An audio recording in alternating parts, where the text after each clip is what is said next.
Assalamualaikum warahmatullahi wabarakatuh. Berjumpa kembali dengan saya, Ustazah Maryam. Kali ini Ustazah akan menjelaskan tentang gerak pada benda.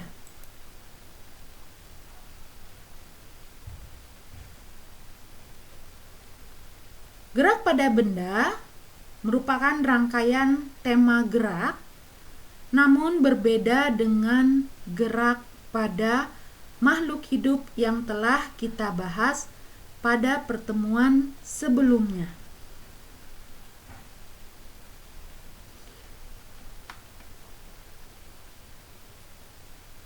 Gerak pada benda memiliki definisi yang berbeda dengan gerak pada makhluk hidup.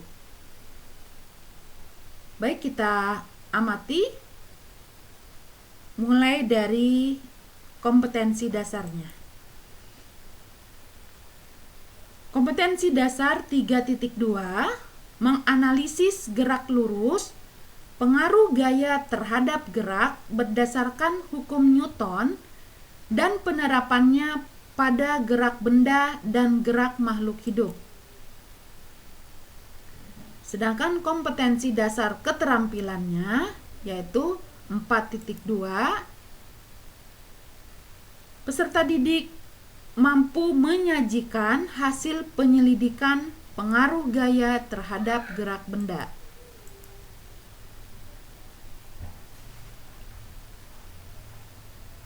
Indikator yang akan dinilai diharapkan setelah belajar tentang gerak pada benda, siswa mampu mendefinisikan pengertian gerak, membedakan jarak dan perpindahan, menyimpulkan karakteristik gerak lurus beraturan atau GLB melalui percobaan, menyimpulkan karakteristik gerak lurus berubah beraturan atau GLBB melalui percobaan, membedakan kecepatan dan percepatan,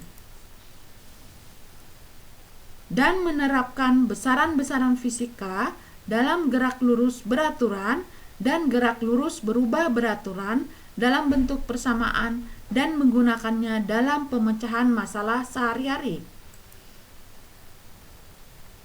Silakan diamati gerak beberapa hewan berikut ini.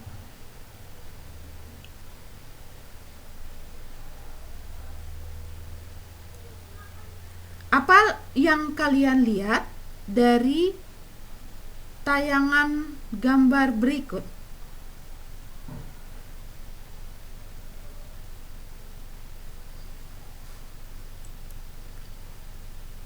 Menurut definisi gerak atau konsep gerak secara fisika, binatang mana yang bergerak dan mana yang tidak bergerak? Jelaskan alasannya.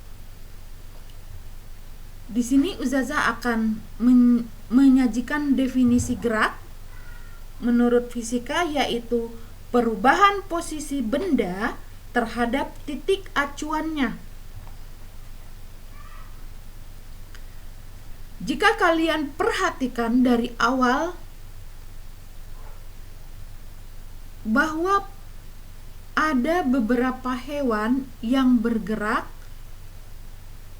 namun dikatakan tidak bergerak secara konsep fisika.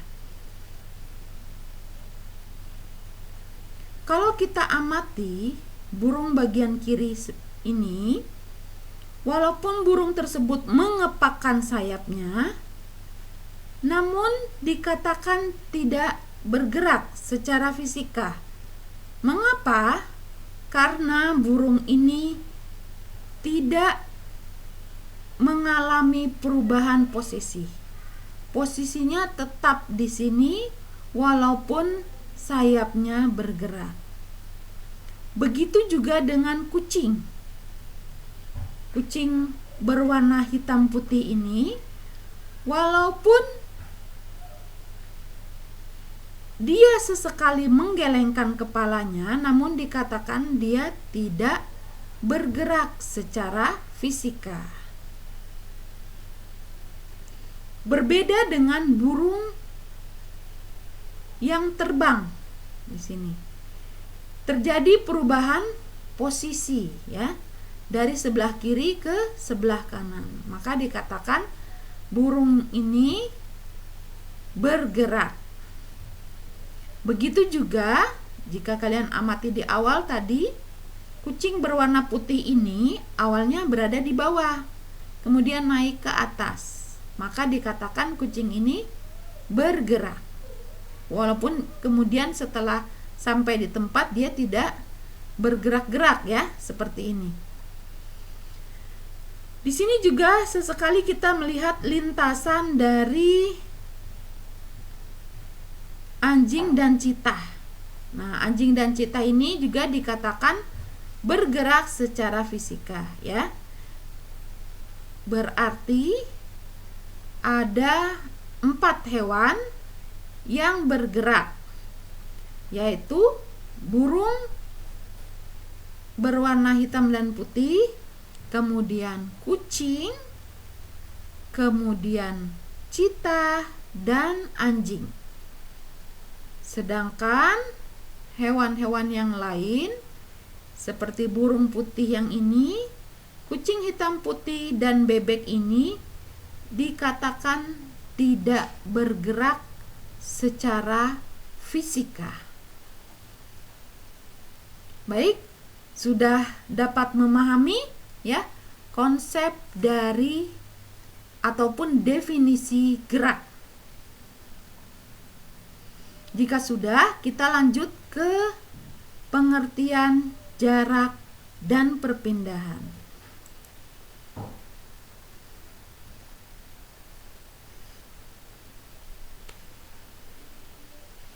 Jarak dan perpindahan itu berbeda. Silakan teman-teman amati kucing putih ini. Awalnya kucing putih bergerak dari batu menuju ke bunga. Kemudian dari posisi bunga menuju ke posisi tikus. Secara definisi gerak fisika, maka kucing ini melakukan gerak ya, yaitu dari batu menuju bunga dan dari bunga menuju tikus. Terjadi perubahan posisi.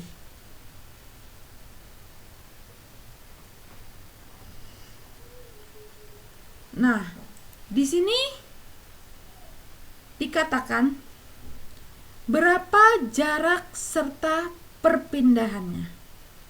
Seandainya jarak dari batu menuju bunga itu sepanjang 8 meter dan bunga menuju tikus sepanjang 6 meter, maka dikatakan kucing telah menempuh jarak sepanjang 14 meter, yaitu 8 meter ditambah 6 meter. Sehingga jarak totalnya adalah 14. Bagaimana dengan perpindahannya? Jika kita lihat, perpindahan di sini adalah dari garis yang berwarna merah ini.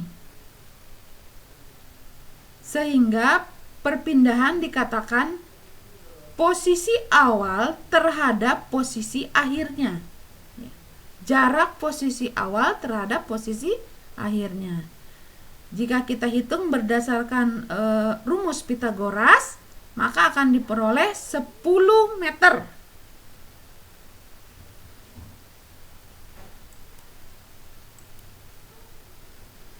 Sehingga dapat disimpulkan jarak adalah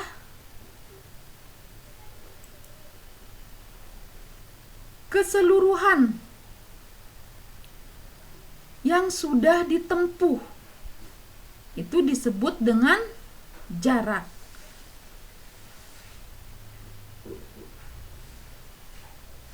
Sedangkan perpindahan adalah jarak dari posisi awal terhadap posisi akhir. Bisa dipahami ya konsep antara jarak dan perpindahan. Ustazah ulangi, jarak adalah panjang tempuh yang sudah dilalui. Di sini misalnya bola menggelinding. Ini adalah jarak yang sudah ditempuh. Sedangkan perpindahan bola adalah jarak posisi awal terhadap posisi akhir. Baik, bisa dipahami oleh teman-teman ya konsep dari jarak dan perpindahan. Sekarang kita coba review ya. Sebuah benda bergerak dari titik P dengan lintasan yang ditunjuk oleh panah menuju titik Q, kemudian ke titik R. Maka benda tersebut bergerak dengan menempuh. Di sini ada titik P, kemudian ada titik Q, kemudian ada titik R. Dari Q ke R, maka jarak tempuhnya totalnya adalah P ke Q ditambah Q ke R. Sedangkan perpindahannya dikatakan dari posisi P terhadap posisi R. Ya, saya dipahami ya antara konsep jarak dan perpindahan. Demikian penjelasan dari Ustazah. Mudah-mudahan penjelasan ini dapat membantu teman-teman untuk memahami konsep gerak lurus beraturan ataupun gerak lurus berubah beraturan yang akan kita pelajari pada pertemuan selanjutnya. Baik, akhirul kalam, Ustazah tutup. Wabillahi taufiq wal hidayah. Wassalamualaikum warahmatullahi wabarakatuh.